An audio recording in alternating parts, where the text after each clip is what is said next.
믿기 힘든 일이 벌어졌습니다. 여기 태국 왕립군 특수부대의 정예 여군대위가 한국 정찰 임무를 맡게 된 것인데요.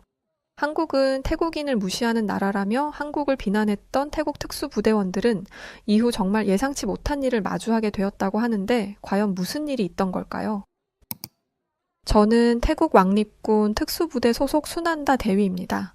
전 10년 경력의 정예 여군으로서 이제는 굉장한 자부심을 갖고 대위로서의 삶을 살고 있죠.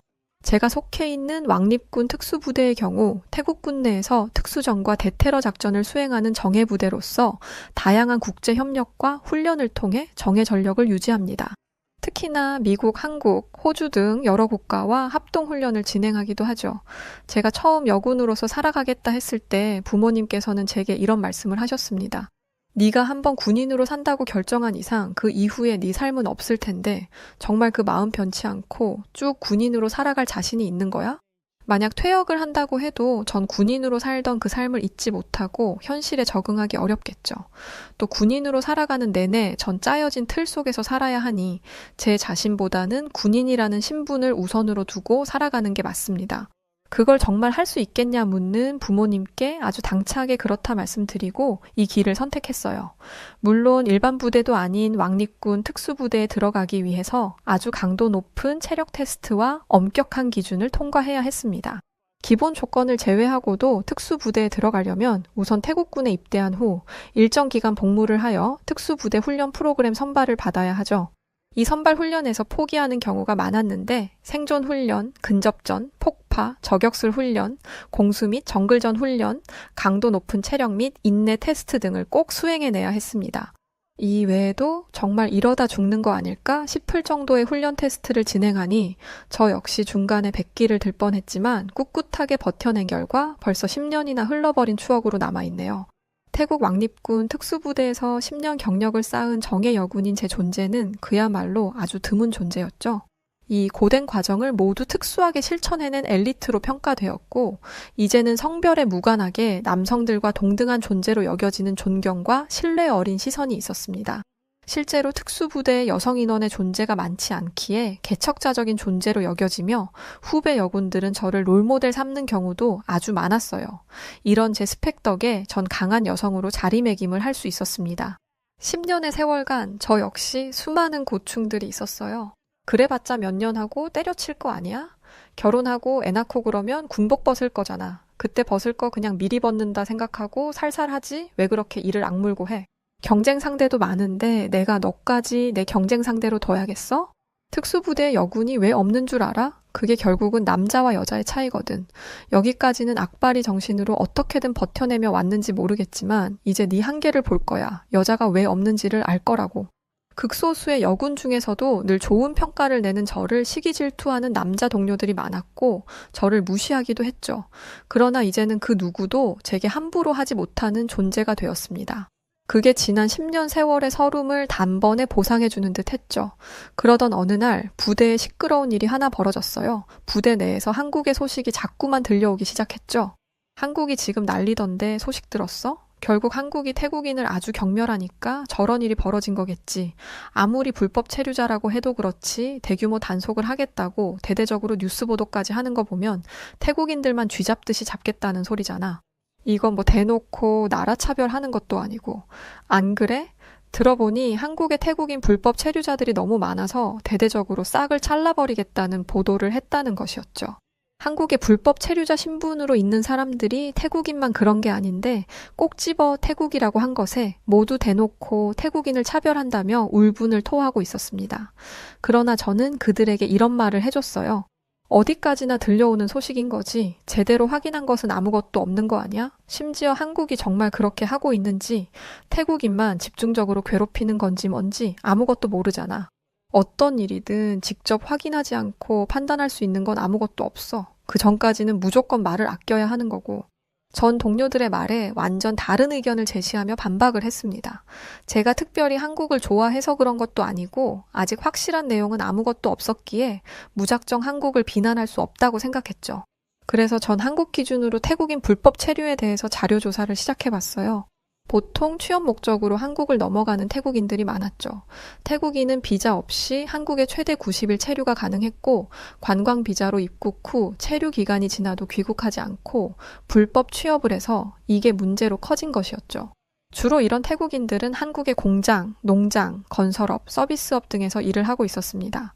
비자 문제를 해결하고 떳떳하게 일을 하면 좋을 텐데 이건 어디까지나 명백히 불법 체류를 택한 그들의 잘못이라 생각했어요. 물론 취업비자 E9이나 방문 취업비자 H2 발급 자체가 까다롭다고 들었습니다. 그렇지만 불법 체류는 엄연히 위법 행위이고 처벌 대상이라는 것을 그들은 알았어야 했죠. 태국보다 한국의 임금이 높아서 어떻게든 태국인들이 길을 쓰고 한국에 가서 몰래 숨어 일을 하곤 하는데 이게 안타까운 현실이라 생각했습니다.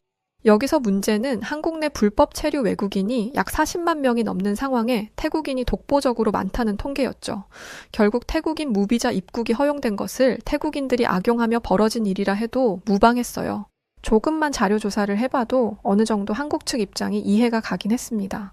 그러나 제가 여기서 의문을 하나 제시하는 것은 결국 40만 명이 넘는 불법 체류자들을 모두 벌해야 하지 왜 태국인만 강력하게 대응하냐는 것이었죠. 아무리 차지하는 수가 많다고 해도 이건 차별적인 대우가 아니라고 볼 수는 없겠다 싶었습니다. 조사를 해본 저 역시 의문을 품었지만 조용히 있었어요. 그러나 부대 내에서 이 논쟁은 날이 갈수록 더 커지기 시작했습니다. 한국이 결국 태국을 무시하는 거라니까? 한국이 우리한테 어떻게 그럴 수 있냐? 막말로 그래도 오랜 우호 관계를 맺고 있고 역사적으로 한국 도와준 게 한두 번도 아닌데 말이야. 걔네들 6.25 전쟁으로 난리 났을 때 유엔군 일원으로 제일 먼저 한국 도와준 아시아 국가가 우리잖아. 그뿐이야? 태안 기름 유출 사고인가? 그것도 지원해줬고 코로나 초기에도 우리가 의료 물품 지원해줬잖아. 그만큼 경제 협력이 확실하고 발전을 서로 믿고 있는 관계인데 이건 뭐 배신도 이런 배신이 없지. 논쟁의 수준이 너무 심해지자 결국 부대장의 귀에까지 이 사태에 대한 이야기가 흘러갔고 저는 호출을 받았죠. 지금 논란 수준이 너무 심한 것 같더라고. 국가적인 사안이라 무시하기는 어렵고 정찰병으로서 직접 한국에 가서 상황 파악을 좀 해오도록 하게나. 전 그렇게 부대장의 명에 따라 공식적인 휴가를 명받았고 동료 아룬중위와 함께 한국 정찰 겸 여행 휴가를 가게 되었습니다. 함께 동행한 아룬중위는 한국에 대한 생각이 어떤지 문득 궁금해 물어보니 예상치 못한 반응을 보이기도 했죠. 저는 딱히 관심이 없긴 해요. 한국이 태국을 특별히 미워하는 것도 아니고 괴롭히려고 그러는 건 더 아니겠죠. 무슨 애들 장난도 아니잖아요. 그냥 이 문제에 있어 별로 관심이 없어요. 아룬중위의 평소 성격을 생각해보면 오히려 날뛰고 있을 줄 알았는데 다소 냉소적인 태도를 보이기에 조금은 놀랐어요. 전 아룬중위와 함께 상부의 명을 잘 수행하기 위해 군인의 사명감으로 객관적인 관찰을 해올 것을 다짐했습니다. 이런저런 얘기가 많지만 직접 한국까지 확인하러 온 이상 아주 냉정하게 상황을 관찰해서 보고할 수 있도록 하자고. 사소한 감정들에 휘말릴까봐 걱정했는데 내 예상보다 아주 냉소적인 태도를 보여줘서 걱정을 덜 수 있겠어. 그렇게 아룬중위와 저는 인천공항에 도착을 해서 입국심사대에 섰는데 여기서부터 제 눈에 예리하게 보이는 것들이 있었어요. 확실히 다른 여행객들보다 더 엄격한 검사를 받는 게 보였죠. 이런 시선이 아룬중위에게도 느껴졌는지 이런 말을 했죠. 역시 소문이 아니라 사실이었나? 태국 여권 소지자는 불법 체류자 위험이 있다고 간주를 하고 보니까 다른 국가보다 더 엄격하게 보는 것 같죠? 질문도 엄청 많이 하는 것 같고 별걸 다 물어보는 것 같네요. 물론 제 눈에도 그게 보이긴 했지만 평정심을 유지하려 노력했어요. 그건 우리나라도 비슷하게 할 거야. 외국인을 나라에 들이는데 저 정도 질문도 안 할 수 있나? 요즘 세상이 험하니 그만큼 열린 시선에 다각도로 보는 게 맞지 뭐. 그렇게 냉정함을 유지하며 기다리니 저희 차례가 되었습니다. 바로 그때 한국 심사관은 저를 보며 이런 말을 했어요. 사와디캅. 이건 태국어로 제게 인사를 해준 배려였죠. 이어 방문 목적이 궁금할 뿐이라며 정중하게 질문을 했고 직원은 부드러운 미소를 보여주고 있었습니다. 이미 제게도 날카로운 질문들을 서슴없이 할 거라 예상을 했는데 그 예상과는 정반대의 상황이 펼쳐지니 많이 놀라웠죠. 다소 당황했지만 전 잘 대답을 했고 그렇게 저희의 입국 심사는 아무런 문제도 없이 잘 끝났습니다. 오히려 친절함에 기분이 좋았죠. 의아함을 품고 공항에서 나와 서울행 버스를 기다리고 있었어요. 한국은 외국인에 대한 배려가 많다고 느낀 게 다국어로 표기가 잘 되어 있었고 직원들의 안내 서비스를 받으며 이동을 할 수 있었습니다. 한국이 처음이라 낯설지만 큰 문제 없이 서울 가는 버스를 기다릴 수 있었죠. 두리번거리며 한국의 공항 풍경을 보고 있는데 갑자기 한국의 노부부가 저희에게 다가와 뜬금없는 질문을 했습니다. 태국 사원 참배는 저희들의 버킷리스트인데 이렇게 태국 분들을 보니 괜히 아는 척하고 싶어 말을 걸어봤어요. 언젠가 꼭 그곳에 가서 향과 꽃 그리고 초를 공양하며 소원을 비는 날이 오길 바라고 있거든요. 운이 좋아 기도문인 찬트도 읽을 수 있다면 더할 나위 없는 날일 것 같네요. 한국의 노부부는 태국 불교에 대한 말을 하며 본인들의 버킷리스트라고 했죠. 너무 가보고 싶은데 태국인인 저희를 보며 괜히 반가움에 인사를 했던 겁니다. 그 마음이 전 되려 감사하게 느껴졌고 한국인에 대한 첫인상이기도 했어요. 저와 아룬 중이에게는 아주 긍정적인 경험이었습니다. 정말 한국인들이 태국을 싫어했다면 저런 말들이 나올 수는 없다고 생각했죠. 어느 정도 이 논쟁에 대한 오해가 분명 있겠구나 생각을 했습니다. 저희들은 숙소에 짐을 풀고 저녁을 먹기 위해 근처 식당으로 무작정 갔어요. 그런데 그곳은 한국어 메뉴판만 있는 곳에 한국어만 가능한 직원분들이 계셔서 주문하기가 난처했죠. 주인도 직원분들도 다 연세가 있으셨는데 유독 불친절한 태도를 보이는 주인의 모습에 아룬 중위는 불쾌함을 표시했습니다. 대위님, 이것 보세요. 결국 우리가 태국인이라서 무시하는 거잖아요. 말을 못하는 걸 알면 대충 메뉴 추천해줄 수도 있는 건데 저렇게 불친절한 모습을 보이는 건 그냥 대놓고 싫다는 거 아닌가요? 아무래도 이건 따져야겠어요. 불쾌해서 못 참겠네요. 아룬 중위는 불쾌함을 표출하겠다며 화를 내려 했고 말리려는 찰나에 바로 옆 테이블의 한국인이 영어로 저희에게 말을 걸었습니다. 제가 도움을 드릴 수 있을 것 같은데 도와드릴게요. 대화를 우연히 들었는데 한국인들은 태국에 특별한 감정이 없어요. 단지 동남아 국가들을 잘 구분하지 못하는 경우가 많을 뿐이죠. 저희에게 도움을 준 그는 한국에서 일하는 태국인 교수였고 그의 도움으로 식사를 하며 저희들은 많은 대화를 나누게 되었습니다. 한참 대화를 나누며 식사를 하던 중 태국인 교수의 한국 대학생 몇몇이 지나가다 인사를 하겠다며 들어왔고 저희를 보며 흥분을 했죠. 그럼 태국 왕립군 특수부대 여군인 거죠? 정말 멋지신 분들이네요. 10년이 넘었다니 존경스럽습니다. 태국 군사력도 그렇고 여군 제도에 대해서 궁금한 게 정말 많았는데 이렇게 대단한 분과 직접 대면을 할 수 있다니 신뢰가 안 된다면 식사 후 저희들에게 이야기를 들려주실 수 있으실까요? 한국 대학생들은 태국의 군사력과 여군 제도에 큰 관심을 보였고 예의 있게 대화 제안을 했습니다. 저희들은 그런 한국 대학생들의 모습에 꼭 동생 같은 귀여움을 느꼈고 식사 후 근처 카페로 자리를 옮겨 대화를 이어갔어요. 태국은 동남아국에서 비교적 강한 군사력을 보유한 국가 중 하나라는 건 알죠? 정치적으로도 군부의 영향력이 꽤 큰 나라이고 태국군은 태국 왕립군으로 불리고 그 외 육군, 해군, 공군 이렇게 나눠져요. 전차, 전투기, 항공모함 등 핵심 무기 체계는 모든 나라가 갖추고 있는 거고 여군 제도로 말할 것 같으면 여성도 군 복무가 가능해요. 그리고 일부 부대에서는 여군 장교와 부사관 활동도 가능하고 의무 복무는 아니죠. 주로 행정, 의료, 통신, 공군, 해군 분야로 빠지는데 최근 일부 여성들이 특수부대원으로 훈련받기도 하죠. 점점 여군은 확대되는 추세이고 2022년에는 해군 최초로 여성 장교를 함정에 배치하기도 했어요. 여군이 확대되고 있다니 그건 정말 놀라운 일이네요. 심지어 특수부대원으로 배치되는 경우가 높다고 하니 군사력을 높이는 데 있어 긍정적인 방향이겠어요. 여군의 역할이 더 커질 가능성이 있는 곳이 태국이겠네요. 그렇게 한국 대학생들과 수많은 얘기를 나누며 오랜만에 옛 생각이 나기도 했습니다. 저 역시 여군으로 살아갈 앞으로의 제 미래를 그리며 정말 전망이 있는 것인지 혹시 치고 올라가다 한계점에 도달하면 어쩌지 하는 수많은 걱정들을 했었으니 말이죠. 그렇게 한참 대화를 나누던 중 제가 가지고 있는 군인용 전술 손전등을 보더니 한국군 장비와 비교하며 진지한 대화로 이어졌습니다. 군용 물품만 봐도 한국이랑 태국은 차이가 확 보이잖아요.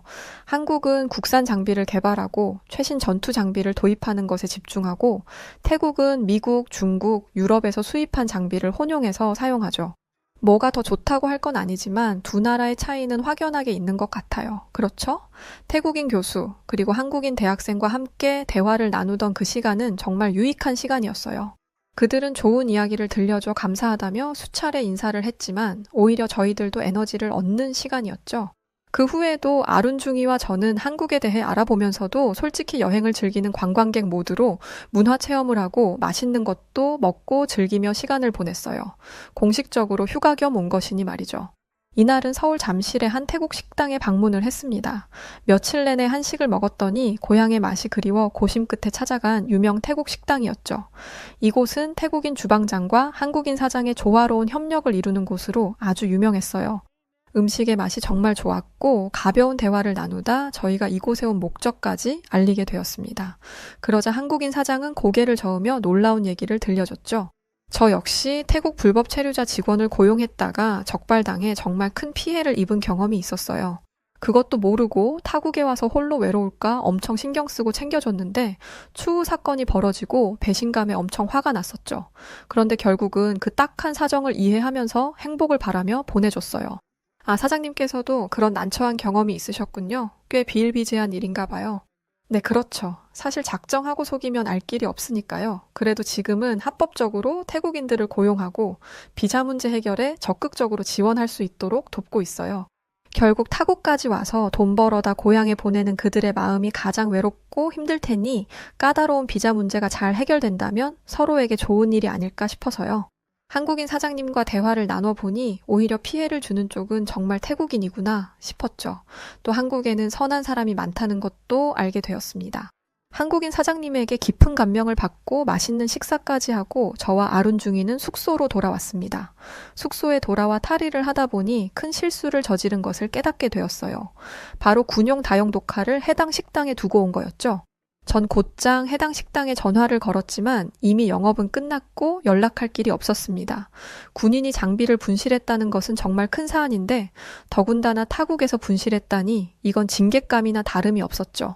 10년의 군인 인생에 있어 이런 황당한 실수를 저지른 적이 없어서 전 황당함에 정신이 없었습니다. 그때 호텔에 전화가 울렸고 누군가 저를 찾으니 1층으로 와달라는 연락이었죠. 한국에서 저를 찾을 사람이 없었지만 우선 내려가 보니 글쎄 그 한국인 사장님이셨어요. 우리가 대화를 하며 어느 호텔에서 묵는지 물어보길 정말 잘했네요. 또 태국 여군들이라고 하니 직원분들이 바로 안내를 해주셔서 다행이네요. 군인에게 장비가 얼마나 중요합니까? 오늘 이거 못 찾으면 한숨도 못 잘 것 같아서 바로 왔어요. 제 아들도 군 복무 중이라서 이런저런 마음에 왔네요. 이제 마음 놓고 얼른 쉬세요. 세상에 정말 감사합니다. 식당에 급하게 전화를 했는데 영업 종료라 막막했거든요. 전 분명 돌아가서 징계를 받을 거라고 확신하고 좌절하고 있었는데 이렇게 호텔까지 직접 찾아와서 갖다 주시고 감사합니다. 너무 감사합니다. 한국인 사장님의 배려에 저는 너무 깊은 감동을 받았습니다. 저와 아룬 중이는 이 사건을 통해 이미 한국에 대한 보고를 어떻게 올릴 것인지를 어느 정도 다 정리를 해두긴 했어요. 그래도 확실시 해야 하기에 끝으로 태국 불법 체류자 지원센터에 방문을 했습니다. 서울 외곽에 위치해 있었는데 이곳에서 만난 한국인 활동가에게 불법 체류자 단속의 현실과 복잡성 등에 대해서 명확하게 들을 수 있었죠. 한국 정부의 입장도 충분히 이해를 해주셔야 해요. 이건 결코 단순한 문제가 아니거든요. 관광비자 악용으로 이어질 수 있고 취업 문제나 범죄 연루 가능성 등의 문제가 있죠. 심지어 불법 브로커들이 생겨나면서 이 사이에 발생하는 문제가 결국은 한국의 문제로도 확대되고 있는 상황이라 엄중하게 잡아내야 하는 상황입니다. 한국인 활동가의 말을 들어보니 불법 체류자의 문제를 너무 가볍게 여겼다는 생각이 들었어요. 단순히 불법으로 몇 달을 더, 몇 년을 더 있는 게 문제가 아니라 그로 인해 발생하는 수많은 사건, 사고가 결국 한국에서 발생한다는 것이었죠. 이 심각성을 명확하게 인지하게 되었습니다. 더 놀라운 것은 이곳에서 태국과 한국의 군사협력 역사를 기록한 작은 전시관을 마주하게 되었어요. 한참을 뚫어져라 쳐다보며 지난 역사에 잠겨 있었죠. 한참 동안 아룬중이와 저는 아무런 말을 하지 않았습니다.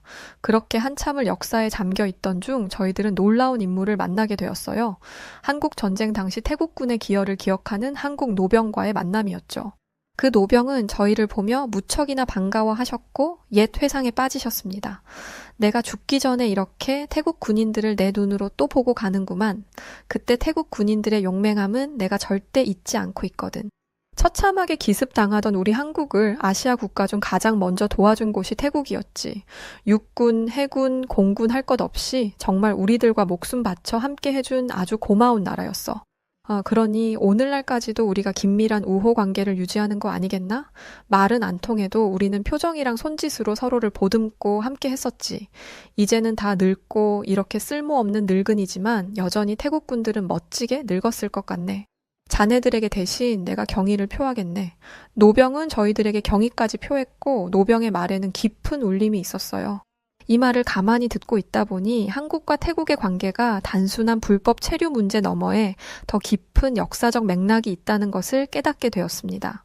즉 고작 이런 것으로 쉽게 깨질 수 없는 아주 단단한 관계라는 것을 알게 되었어요.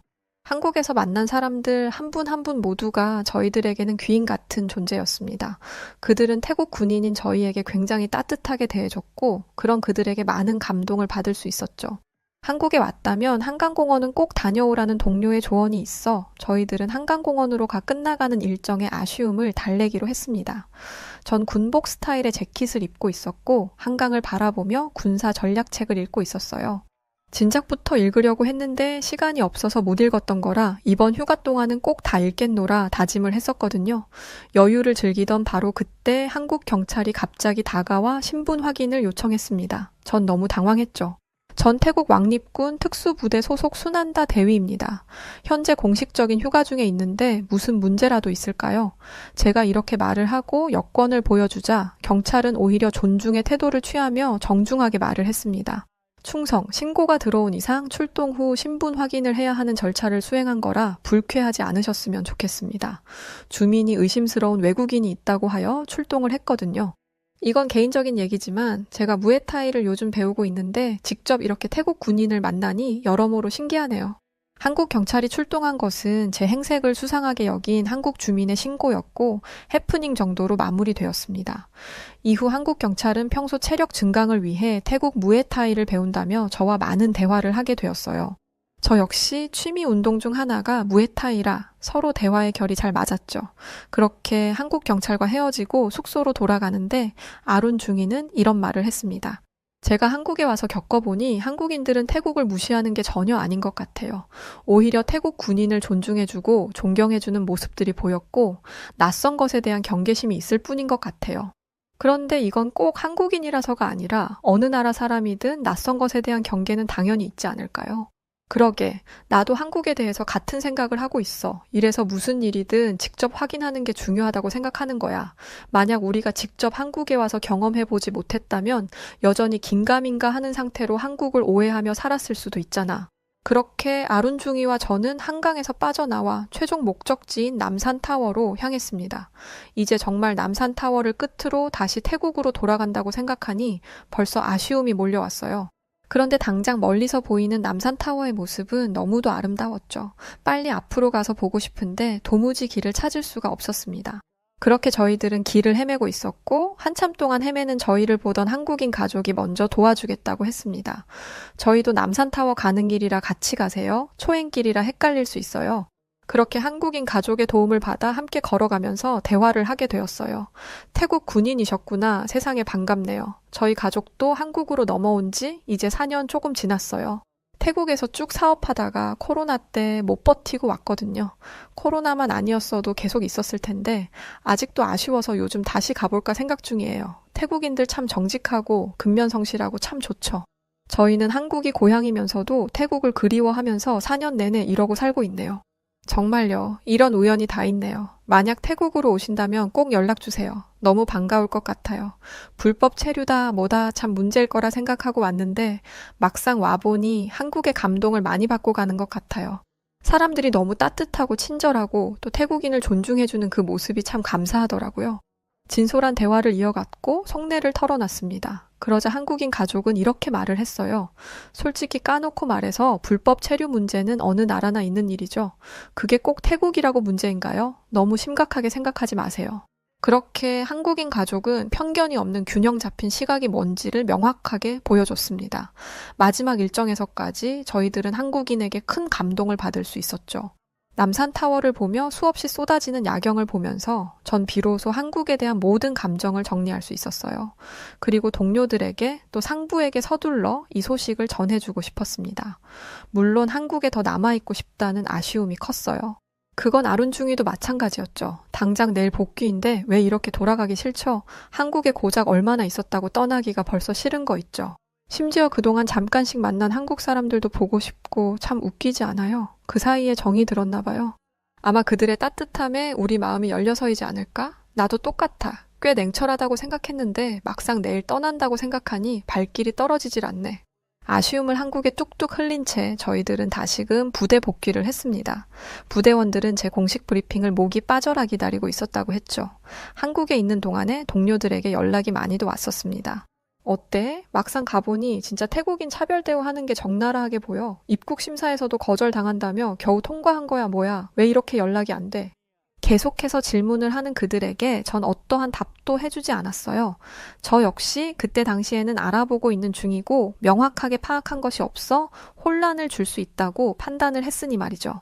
그러니 동료들 입장에서는 너무도 궁금한 소식이 아닐 수 없었습니다. 그런 부대원들의 궁금증을 단번에 아주 시원하게 풀어주는 브리핑을 했습니다. 한국은 태국을 특별히 좋아하지도 싫어하지도 않습니다. 태국의 도움을 잊고 또 현재의 우호 관계를 잊고 한국이 태국을 향한 배신과 같은 행위를 한 것 또한 전혀 없었죠. 다만 아직 서로를 충분히 알지 못하는 단계가 아닐까 조심스레 분석해 봤어요. 불법 체류자 단속의 경우 태국을 향한 적대감이 아닌 한국이라는 국가 정책의 일환이며 오히려 한국전쟁 참전국으로서 태국에 대한 역사적 감사함이 여전히 존재하고 있는 나라였습니다. 저와 아룬 중위는 한국 전쟁과 관련이 없는 그저 태국 군인임에도 불구하고 대신의 경의를 표하는 노병도 있었고 대체적으로 태국 군인이라는 이유로 존중해주는 분위기였습니다. 전 균형 잡힌 보고를 했고 부대원들은 한국에 쏟던 비난을 멈추게 되었어요. 제 브리핑으로 한국에 대한 인식 자체를 변화시키는 계기가 되었습니다. 전 너무도 뿌듯했죠. 한국에 대해 큰 오해를 할 뻔했네요. 그저 우호국이라는 것을 잊고 태국을 무시하고 짓밟으려고 그 시작을 불법 체류자로 하는 줄 알았거든요. 그런데 얘기를 들어보니 놀랍네요. 부대원들은 모두 입을 모아 한국인들의 태도에 대해 칭찬을 아낌없이 쏟아냈으며 이 점은 우리도 본받아야 할 점이라고 부대장은 정리를 해줬습니다. 이어 저는 한마디를 더하며 상황을 마무리했어요. 끝으로 한마디만 하겠습니다. 우리 모두 나라를 지키는 군인으로서 단순히 표면적 정보가 아닌 정확한 정찰 결과로 판단해야 한다는 것을 늘 명심하길 바랍니다. 그렇게 제 브리핑은 끝이 났습니다. 이후 이 인식 변화는 제 자신에게도 크게 있었으며 전 태국 한국 군사교류 프로그램 참가를 자원했죠.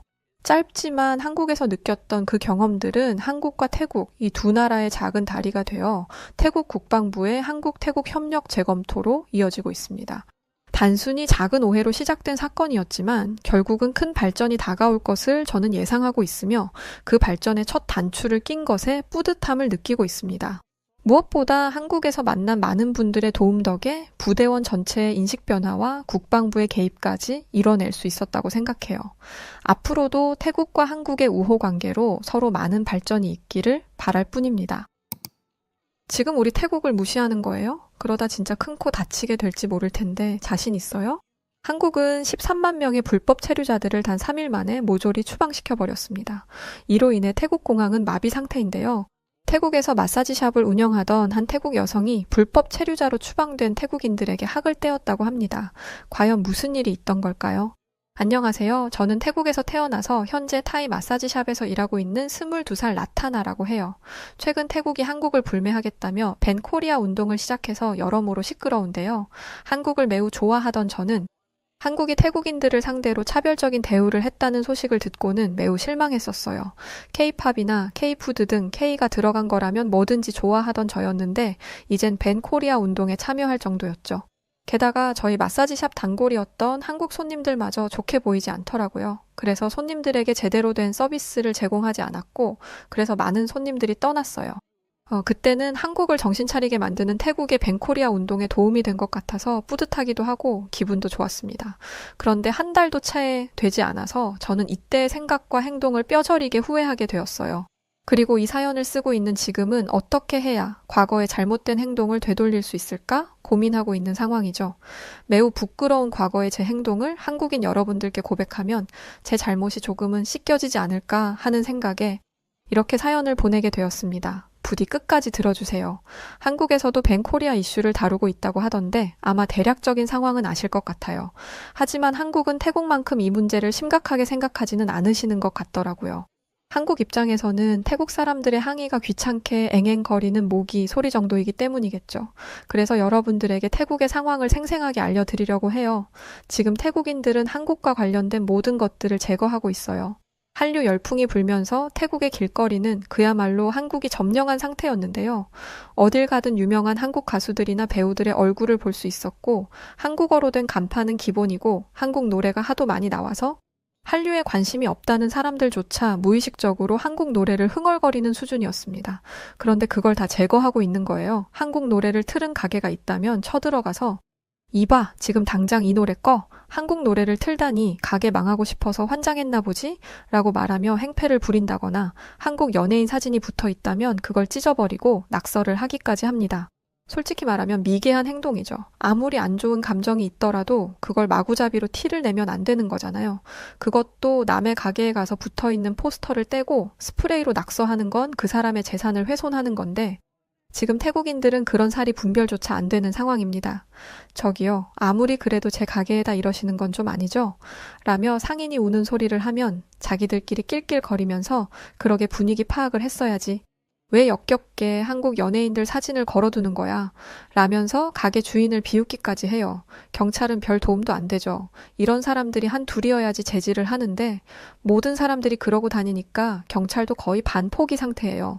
그런데 웃긴 건 이렇게 태국인들의 태도를 비판하는 저 또한 과거엔 그들과 똑같이 행동했다는 거예요. 저는 얼마 전까지만 해도 태국인들의 그런 행동이 당연한 거라고 생각했습니다. 감히 태국을 무시한 한국을 가만둘 수 없잖아요. 한국을 방문하는 태국인들이 1년에 50만 명이 넘는데 태국인들이 쓰는 관광비로 먹고 산다는 한국이 이렇게 거만하게 구는 꼴을 보고 있을 수가 없었죠. 게다가 제 친척 언니는 한국에 가려고 돈을 3년 동안이나 모았는데 한국에 갔다가 입국을 거절당했다고 하더라고요. 제 가까운 사람마저 이런 일을 겪었다고 하니 이때부터는 저도 태국에서 한국을 몰아내야 한다라며 온갖 추악한 짓을 저지르는 태국인들의 집단 광기에 참여하고 말았습니다. 정말 저답지 않았던 행동 중에 하나는 이거예요. 제가 정말 좋아하는 태국 출신 아이돌 가수가 있는데요. 한국에서 데뷔하여 큰 인기를 거뒀고 지금은 전 세계가 인정하는 톱 클래스 가수가 됐어요. 태국은 아직도 신분제가 있는 거 아시죠? 하이소라는 상류층이 모든 부와 권력을 장악하고 있는 태국에서 아랫계급인 사람이 전 세계를 아우르는 엄청난 인기 스타가 됐다는 건 모든 태국인들의 희망이 되었습니다. 저는 이 가수를 좋아하기 때문에 한국에 열광한 것이기도 해요. 이런 훌륭한 가수를 발견해낸 게 한국이잖아요. 그런데 제가 사랑하는 가수가 한국에서 활동을 하고 있다니 저는 그걸 참을 수가 없었어요. 그래서 제가 가장 좋아하는 가수를 향해서 한국에서의 활동을 접고 당장 태국으로 돌아오라는 요구를 하기 시작했습니다. 그리고 이런 일에 동참하는 제 또래들도 많아졌고요. 제가 이야기하고 싶은 건 태국이 얼마나 열정적으로 태국에서의 한국을 지워버리려고 하는지예요. 그러던 어느 날 저는 제가 열정적으로 동참하던 벤코리아 운동에 의문을 품게 되는 사건을 만나게 되었어요. 저에게는 마사지 샵에서 일하며 알게 된 수파완이라는 태국인 친구가 있는데요.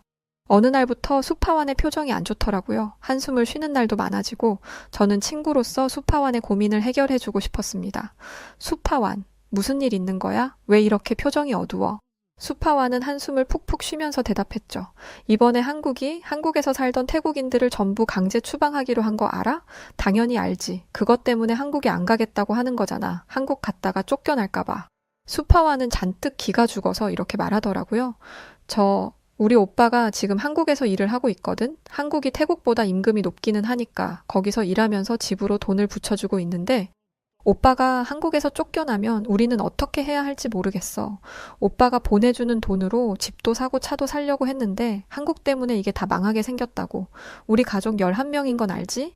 오빠 없으면 우리 전부 굶어 죽을 수도 있다고.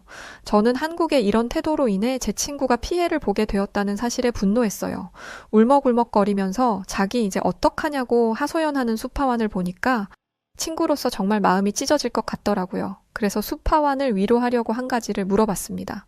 오빠가 한국에서 무슨 일 하시는데 태국에서는 할 수 없는 일이야? 여기서 구할 수 있는 일이라면 좋은 일자리를 찾을 수 있도록 나도 도와줄게.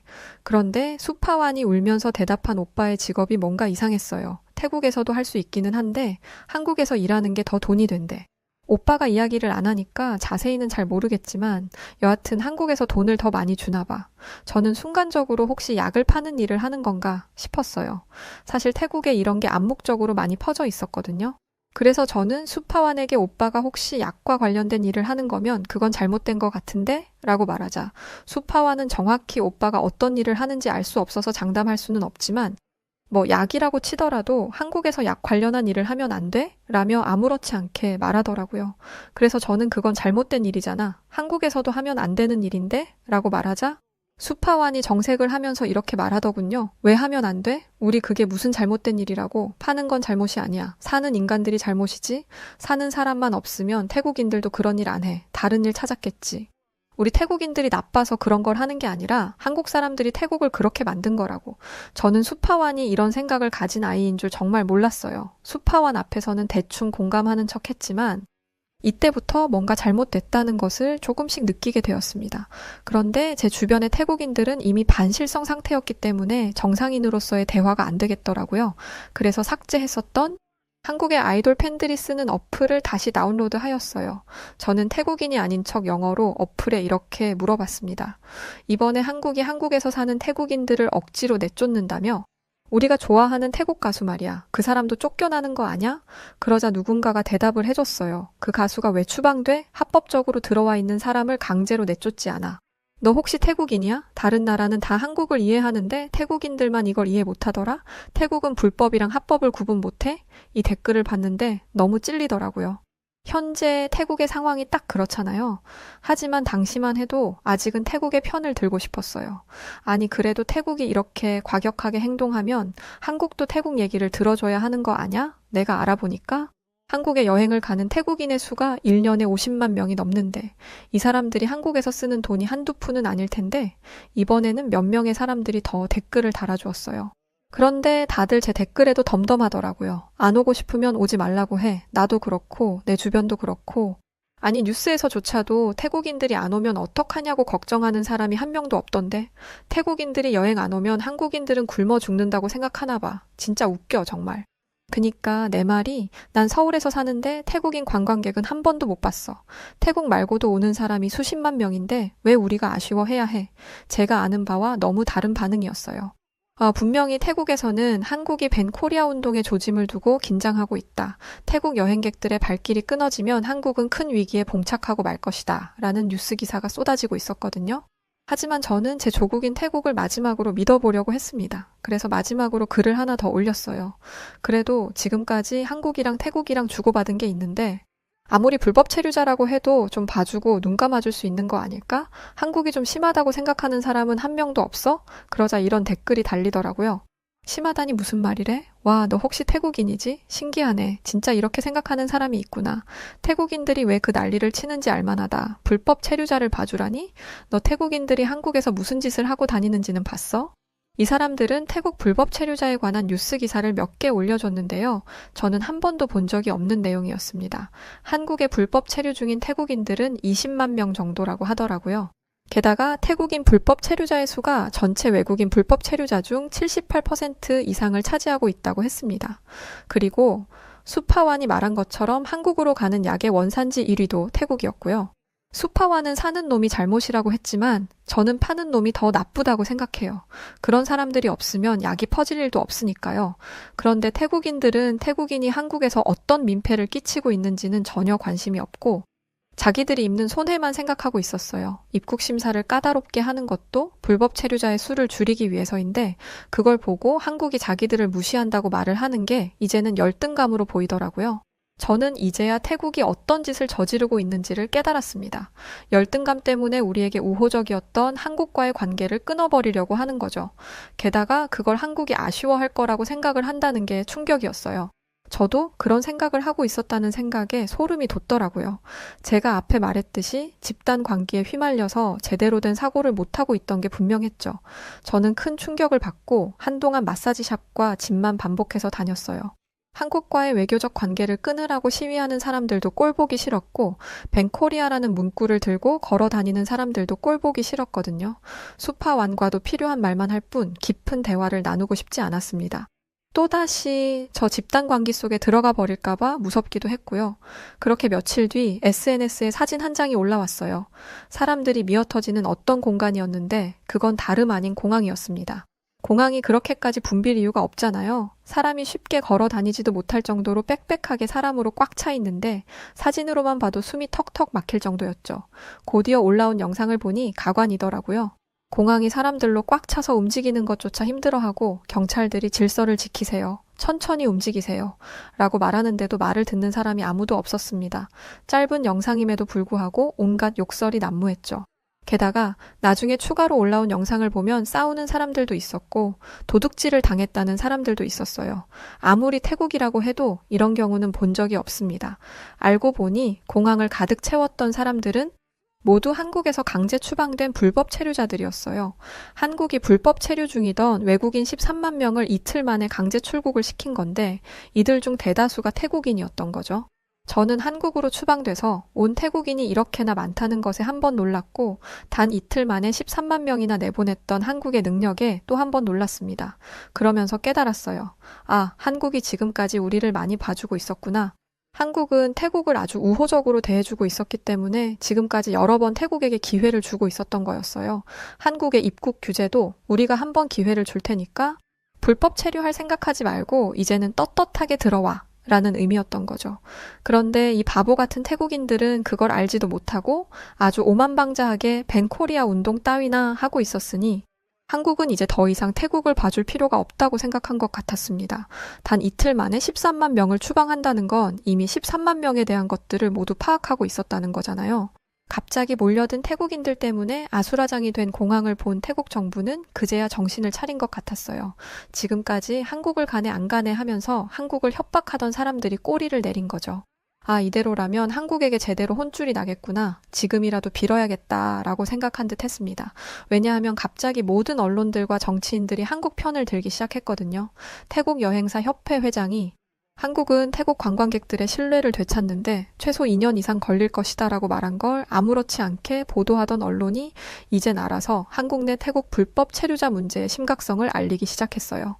태국의 최대 일간지인 타이라는 한국으로 유입되는 불법 약물의 원산지 1위가 태국이라고 대놓고 말했고 외교부 부대변인인 나타파우는 한국에 대한 태국인들의 불법 체류를 근절하겠다는 약속을 계속하고 있습니다. 게다가 한국에서의 불법 취업 시도는 한국의 법을 위반하는 것이며 해외에서 생활하는 태국인들의 이미지에도 부정적인 영향을 미칩니다. 부디 한국에서의 불법 체류를 멈추시고 태국으로 돌아와 주세요. 라면서 태국인들에게 호소하는 모습까지 보였죠. 사람들은 하나같이 언론과 정치인들이 한국의 눈치를 본다면서 상황 파악 못하고 손가락질이나 하고 있는 상황입니다. 저는 태국인들의 근거 없는 자신감이 여기서 끝나기를 바랐어요. 그런데 국방부 장관이라는 사람이 절대 해서는 안 되는 소리를 했더라고요. 그건 바로 태국의 군사력으로 언제든지 한국을 제압할 수 있다는 말도 안 되는 헛소리였습니다. 진짜 헛소리죠. 저는 이 사람이 진짜 미쳤다고 생각했어요. 그렇지 않고서야 이런 말을 공식 석상에서 할 리가 없잖아요. 국방부 장관은 벤코리아 운동이 한국에게 먹힌다고 생각했던 것 같아요. 그리고 지금 같은 시기에 3일 만에 한국을 무너뜨릴 수 있다는 말을 하면 한국에 안 좋은 감정을 가지고 있는 태국인들이 자기를 지지해 줄 거라고 생각한 거일 수도 있고요.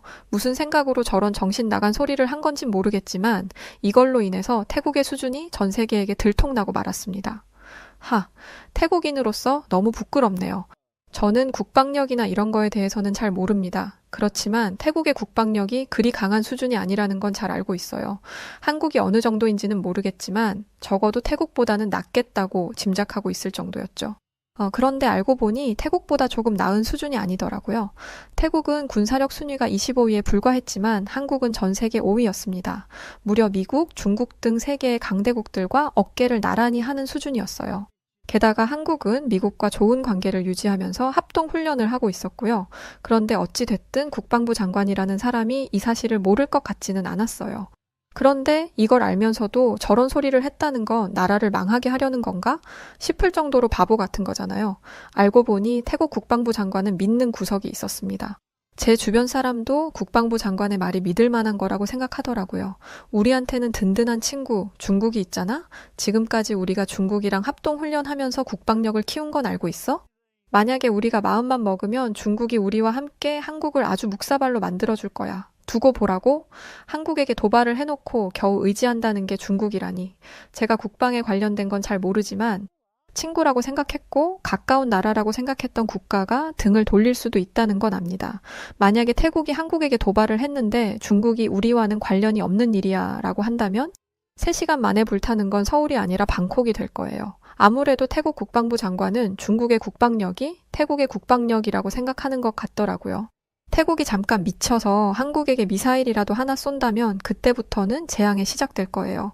물론 태국의 미사일은 한국 영토로 들어가지도 못하겠죠. 한국의 무기를 몇 개 봤는데 공중에서 날아오는 태국의 미사일은 공중에서 격추시키고도 남겠더라고요. 한국 영토에 들어오기도 전에 산산조각이 나서 바다에 흩뿌려질 텐데 묵사발은 얼어 죽을. 저는 솔직히 태국이 뭐라도 되는 줄 알았습니다. 태국이 국방비로 얼마를 쓰는지 아세요? 8조 원입니다. 반면에 한국은 40조 원에 가깝죠. 게다가 한국은 유럽과 미국에 무기를 수출할 정도고 심지어 유럽이 한국의 기술을 견제하기까지 한다고 하더라고요. 그에 반해 태국은 별 볼 일 없어요. 무기와 군대를 현대화한다고 열심히 떠들어대고 있기는 한데 한국의 첨단 군사력과는 비교할 수준이 안 되죠. 설령 중국이 돕는다? 그래도 한국을 이길 수 있을지 장담 못하겠더라고요. 저는 태국 국방부 장관이 3일 안에 한국을 무너뜨릴 수 있다는 말을 시작으로 한국의 국방력에 대해 알아보았던 건데요. 알아보면 알아볼수록 한국이 두려워지기 시작했습니다. 혹시나 한국이 국방부 장관의 말에 기분이 나빠서 공격을 하면 어떡해요? 한국에서 콧김만 불어도 태국은 휘청거릴 텐데 솔직히 지금 심정으로는 태국을 떠나고 싶은 생각이 간절해요. 왜냐하면 국방부 장관의 이 말을 철석같이 믿고 있는 사람들이 있거든요. 믿어지지 않으시겠지만 사실이에요. 저도 태국인이지만 태국 사람들이 이렇게 생각이 없는지 모르고 있었어요. 저는 제 주변인들에게 이젠 정말 멈출 때라고 이야기하고 있습니다. 그런데 반응은 여전히 차가워요. 뭐라는 거야? 너 태국인이 맞기는 해? 지금 태국이 한국을 무서워해야 한다는 거야. 한국은 땅도 작고 인구도 적어. 중국이랑 함께라면 한국 정도는 한입거리라고. 제발 내 말 좀 들어봐. 한국은 세계의 강대국과 어깨를 나란히 할 정도야. 그것도 한국은 미국이랑 동맹 관계야. 아무리 태국이 중국과 가까워도 우리는 태국이잖아. 게임이 안 되는 싸움이라니까. 제가 이렇게 간절하게 말을 해도 듣지를 않아요. 벽에 대고 이야기하는 것 같죠. 됐고 나는 벤코리아 운동만 하려고 했는데 한국이 이런 식으로 계속 꼿꼿하고 거만하게 굴면 정말 한국을 점령하자고 주장할 거야. 그렇게 안 하면 시위라도 해야지 뭐 요즘 정부가 하는 거 보니까 한국 눈치 엄청 보는데 우리 국방부 장관 같은 사람이 있어야 하지 않겠어? 이러니 제가 태국에서 도망쳐야겠다는 생각을 하죠. 지금 태국은 한국 앞에 납작 엎드려서 제발 한 번만 봐달라고 저희가 너무 생각이 짧았다고 빌어야 하는 상황입니다. 그런데 이걸 몰라요. 언제까지 봐줄 줄 누가 알아요? 게다가 단체로 미쳐있는 태국인들이 잘못된 선택이라도 한다면 그땐 이미 늦었을 거예요. 그때는 도망가도 방법이 없겠죠. 지금 태국 상황이 그렇게 여유롭지 않다니까? 지금이라도 한국한테 사과하고 용서해달라고 빌어도 모자랄 판이라고. 제발 정신 좀 차리자. 너야말로 정신 차려. 태국인이 태국 편을 안 들고 한국 편을 들면 어떡하자는 거야. 난 한국이 자존심 내려놓고 죄송하다고 할 때까지 절대 벤코리아 멈출 생각 없어. 아직도 태국이 한국보다 유리한 곳에 있다고 생각하는 사람이 이렇게나 많아요. 처음에는 태국인이 한국에 관광을 안 가면 한국이 큰일 날 거라고 생각했고 이제는 국방력도 더 세니까 무서울 게 없다는 논리인 거죠. 한국이 경제적으로 제재를 걸면 1차적으로 피해를 입을 거고 태국이 선을 넘는 순간 한국이 어떻게 할지 감도 안 잡혀요. 단 이틀 만에 불법 체류자 13만 명을 강제로 쫓아낸 한국이잖아요. 한국이 마음만 먹으면 어떻게 될지 너무너무 두려워요. 라타나, 뭘 그렇게 걱정하는 거야? 우리 국방부 장관이 걱정하지 말라잖아. 국방부 장관이 계산도 없이 그런 말을 했겠어? 저는 고개를 격하게 끄덕이면서 계산도 없이 그런 말을 한 거야 라고 대답을 하고 있어요. 이건 언론도 마찬가지예요. 태국에서 현재 한국 눈치를 안 보는 건 국방부 장관뿐일 거예요. 한국은 약 55만 명의 육군 병력, 2,600대의 탱크, 200대의 공격용 헬기를 가지고 있어. 그리고 여기에는 최첨단 무기 시스템이 장착되어 있고 해군은 또 어떤지 알아. 병력이 7만 명이고 무기는 말할 것도 없어. 그런데 태국의 병력은 고작 36만 명 현역 병력뿐이야. 너는 진짜 태국이 한국과 게임이 된다고 생각해? 진심이야? 이렇게까지 이야기를 해야 태국인들은 조금 알아듣는 듯한 뉘앙스를 풍겨요. 그런데 한 가지 다행스럽다면 다행스러운 거라고 볼 수 있는 소식 중에 하나는 한국에서 불법 체류를 하고 태국으로 돌아온 사람들에 대한 인식이 좋지 않아요. 일단 집으로 꼬박꼬박 붙이던 돈이 오지 않으니 집안 살림이 어려워졌겠죠? 그러자 불법 체류자의 가족들은 왜 불법 체류자인 걸 들켜서 우리까지 피해를 보게 하냐라면서 불법 체류자를 가족 내에서 왕따시키고 있고 불법 체류자들이 문제를 일으키고 있기도 해요. 우선 인프라도 좋고 전체적으로 태국과 많이 차이 나는 환경에서 살고 있던 사람들이 하루아침에 꼬질꼬질하기 그지없는 태국으로 왔으니 얼마나 기분이 나쁘겠어요. 그래서 사람들한테 걸핏하면 시비를 걸고 자기들이 한국인인 양 태국을 무시하기도 합니다. 이걸 음식이라고 먹어? 태국 애들 진짜 불쌍하게 사네. 한국에서는 이런 거 길거리 개도 안 먹어. 솔직히 태국 길거리는 좀 많이 더러운 것 같아. 한국에서 살 때는 길거리에 쓰레기가 나뒹구는 걸 한 번도 본 적 없어. 태국인들 외모도 마음에 안 들어. 까무잡잡하고 키도 작고 말이야. 한국에서 살 때는 늘씬하고 길쭉길쭉하고 예쁜 사람들만 봤는데 말이지. 여기서는 결혼할 사람 찾는 것도 어렵겠어. 다른 건 다 참는데 이 말은 도저히 못 참겠더라고요. 누가 봐도 한국에서 여자친구 한 번 못 사귀었을 듯한 외모였습니다. 사람을 외모로 판단해서는 안 되지만 본인이 먼저 판단했으니까 저도 그렇게 해볼게요. 자기가 한국에 다녀왔다고 자신을 잘생기고 세련된 한국 남자인 것처럼 말하는 꼴이 못 봐주겠더라고요. 그리고 여기 사는 여자들은 눈이 없나요? 결혼할 사람을 찾는다고 누가 만나준대요? 이처럼 한국에서 온 불법 체류자들은 태국 문화에 섞이지 못하고 자꾸만 겉돌고 있어요. 누가 이런 사람들이랑 가깝게 지내고 싶겠어요. 그렇다 보니 이들은 한국에서도 쫓겨나고 태국에서는 점점 배척당하고 있습니다. 이 사람들은 모든 게 불만족스러웠나 봐요. 이들은 술을 마시고 길에 다니는 사람들에게 시비를 걸거나 심할 때는 폭행을 하는 경우도 있었어요. 기본적으로 한국에서 온 내가 너네보다 낫다라는 생각이 깔려 있더라고요. 저는 이런 것들이 전부 벤코리아로부터 시작됐다고 생각해요. 처음부터 태국이 뭐가 잘못된 것인 줄을 알았더라면 이런 일은 없었을 거라는 거죠. 무엇보다 저는 이 모든 일들이 벤코리아에서 끝날 줄 알았어요. 한국으로 관광을 안 간다고 해도 한국이 지금 이 상태의 위상을 가지고 있는 한 태국인들은 한국에 끌릴 수밖에 없고 그렇게 벤코리아 열풍이 줄어들면 태국과 한국의 관계도 훨씬 좋아질 거라고 생각한 거죠. 그런데 일이 이렇게 커질 줄은 예상을 못했어요. 이러다 진짜 무슨 일이 나면 어떡하죠? 요즘 이것 때문에 불안해서 잠도 제대로 못 자고 있어요. 게다가 한국 분들이 태국인들 전체를 미워하게 될까봐 두렵기도 하고요. 물론 태국인들이 너무 몰상식한 행동을 많이 했다는 건 알고 있어요. 하지만 제 사연을 통해서 이런 생각을 하고 반성하는 태국인도 있다는 걸 알아주시면 정말 감사하겠습니다.